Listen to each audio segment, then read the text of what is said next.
तो चलिए शुरू करते हैं इसकी डेफिनेशन से, जो कि एग्जैक्ट बेयर लैंग्वेज हम कहते हैं, जिसकी बेयर एक्ट में दी गई है।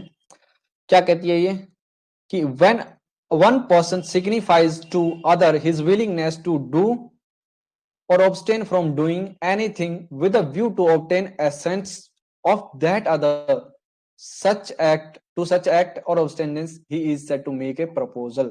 इसको हम प्रपोजल कहते हैं।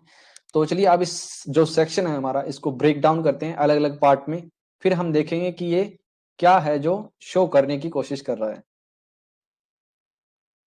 एक तो आता है इसमें सबसे पहले, एक व्यक्ति है वो अपनी जो सिग्निफाई कर रहा है किसी अदर व्यक्ति को, विलिंगनेस सिग्निफाई करने का मतलब क्या है, एक तरीके से वो कम्युनिकेशन करने की कोशिश कर रहा है उस व्यक्ति के साथ में, यानी कि अबाउट दी कम्युनिकेशन, यानी कि वो ऑफर है, जो ऑफर कर रहा है वो उस ऑफरी को जिसको किया जा रहा है उसको कम्युनिकेट होना चाहिए। अगर वहां पर कम्युनिकेशन नहीं है तो वो ऑफर नहीं माना जाएगा। That is clear.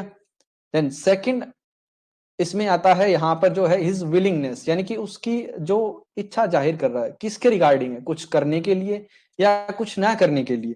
ठीक है, यानी कुछ पॉजिटिव एक्ट जिसको हम कह सकते हैं, जैसे कि सेलिंग कार वगैरह है, या फिर कुछ नए करना, मतलब इन द नेगेटिव सेंस, यानी कि किसी व्यक्ति को वो शू नहीं करेगा, या फिर एक्सचेंज किसी पेमेंट के लिए हो रही है।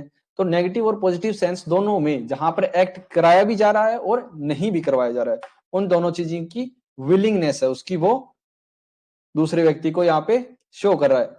और वो विलिंगनेस है वो क्यों शो कर रहा है, किस लिए शो कर रहा है, उस दूसरे व्यक्ति से क्या चाहता है, वो उससे उसकी एसेंट यानी कि सहमति है वो प्राप्त करना चाहता है।